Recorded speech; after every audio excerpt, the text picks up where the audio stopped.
তার মায়ের সমুদ্রে ঝাঁপ দিয়েছিলাম, সাঁতার জানতাম না আমি। সে সমুদ্রের পাড়েই ছিল, তবে হাতটা বাড়ায়নি। একটা মানুষকে তখনই অবহেলা করে যখন সেই মানুষটা অন্য কারো হয়ে যায়।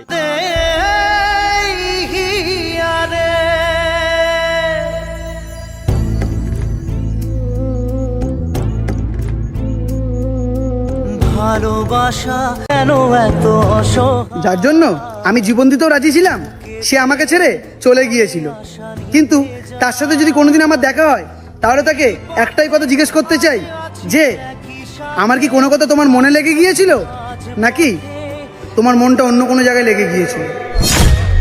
পিয়ারে পিয়ারে পিয়ারে কাঁদে মন। আমরা মধ্যবিত্ত ঘরের ছেলে বস, আমরা কেরিয়ারের পিছনে ছুটলে আমাদের শখের মানুষটা অন্য বোঝে না, সে বোঝে না।